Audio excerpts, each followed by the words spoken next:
Good morning, welcome to CATEX TV. My name is Frank Fortunato. Today is Tuesday, November 29, 2016. If you want to follow us on Twitter, please go to CATEX TV. There's been a plane crash outside of Medellin, Colombia. It occurred about 10 p.m. last night. Probably about 76 people are known dead. The plane was a charter plane operated by an airline called La Mia. It was carrying a Brazilian First Division soccer team on its way to a regional tournament in Medellin. The plane had departed from Santa Cruz, Bolivia, and was transporting the Chapecoense soccer team from southern Brazil for the first leg Wednesday of a two-game tournament against Atlético Nacional of Medellin. When the plane went down, apparently there may have been an attempted landing. It's not clear yet. There was heavy rainfall and very low visibility.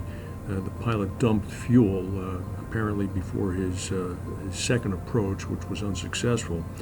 And it did crash just outside of Medellin. 72 passengers on board and 9 crew members. Initially, rescuers were heartened after they pulled 3 passengers alive from the wreckage. But as the hours passed, it was clear that there were no more survivors. The plane was a BAE 146 built by British Aerospace. It was first built in 1981. There are about 220 of them still in service. Actually, the rock band U2 actually uses a BAE 146 for their intra-European travel. Tokio Marine Kiln admitted that they are the lead reinsurer on a $25 million liability policy covering the plane crash. It's understood that Tokio Marine has a 30% line of the international reinsurance policy that was placed by Aon. The local cover is fronted by a Colombian insurance company. London market sources suggest that given the number of passengers killed in the presence of the Chapecoense team, the size of the potential liability arising from the flight could exceed the $25 million sum, although this is pure conjecture at this point. There was an explosion several hours ago in the Chinatown area of Sydney, Australia, that injured about 16 people, 7 of them seriously enough to be brought to the hospital. The explosion occurred at an area on the corner of Little Hay Street and Sussex Street.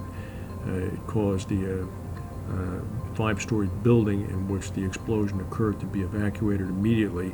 It's been confirmed that the explosion was caused by gas leaking from a gas main, and the incident is not being treated as suspicious.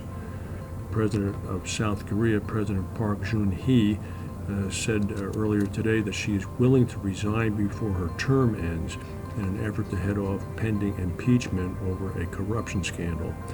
Opposition lawmakers immediately rejected the offer, calling it a ploy meant to divide her political opponents, and they vowed to proceed with a call to have an impeachment vote later this week. Mrs. Park's 5-year term is scheduled to end in February of 2018. Cyber attacks from Russia are now becoming so common that Germany must learn to cope with them as part of daily life. This is according to German Chancellor Angela Merkel today. This is after the Germans suffered its biggest hacking assault yet. About 1 million Deutsche Telekom clients were knocked offline on Sunday, with Germany's online security chief describing it as a hacking attack.